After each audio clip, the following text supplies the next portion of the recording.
That he gave me an opportunity to do something different with him as a result of that. You didn't have to stick to the like scripture of other characters that other people do.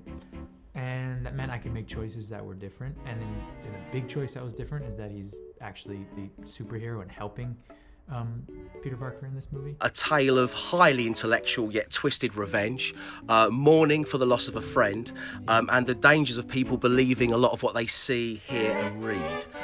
I feel like Marvel does things that you wouldn't expect, and you know, Mysterio is thought of, you know, in the comics. He is in the comics a villain and, you know, antagonist, serious antagonist for Spider-Man. But in this movie, they're friends, and he's a hero, which I loved. So when they came to me and they were talking to me about the role and the things that they wanted to do, because he was, you know, originally an antagonist and really a villain in the comics, and then, you know, in the movie, they wanted to flip that on, you know, its head and make him a real hero in this, which I think actually does work very well with the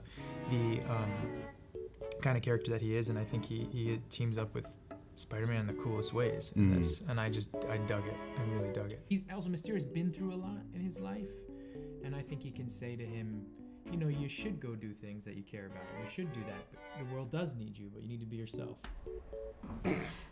Well, I have to say congratulations. When he came to me and said, he introduced this idea of Mysterio, I thought, well, isn't he a bad guy, playing a villain and this and that? And he said no. And I thought, oh, that's an interesting take. And I just loved his take on Mysterio and his relationship with Peter Parker and Spider-Man, that they team up together and that they're friends, and that they share a similar history, and that's how they get so close so quickly. And I was really in that journey.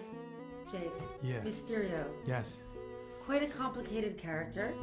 But I love the idea that in the comics, he's an antagonist, you know? He's the bad guy in the comics. But in this movie, you know, there's a real switch, and Marvel kind of pulls a switch on you in that he is a superhero and he's fighting alongside Peter Parker in this. My character has followed one of these elemental creatures down through like a rift in the dimensional time continuum, and he finds himself on this this earth that he doesn't know, and fighting this creature with people he doesn't know and heroes he's never seen, and so he's sort of like trying to figure it out. I don't want to plot spoil, but just wondering, wait, is my character on this plane or this plane or this plane?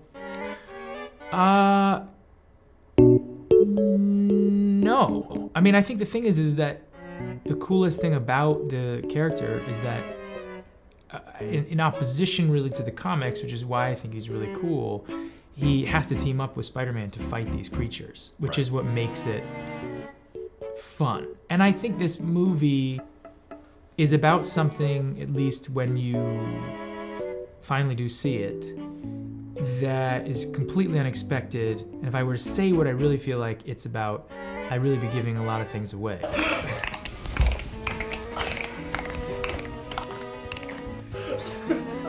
Come on, get me out of this interview.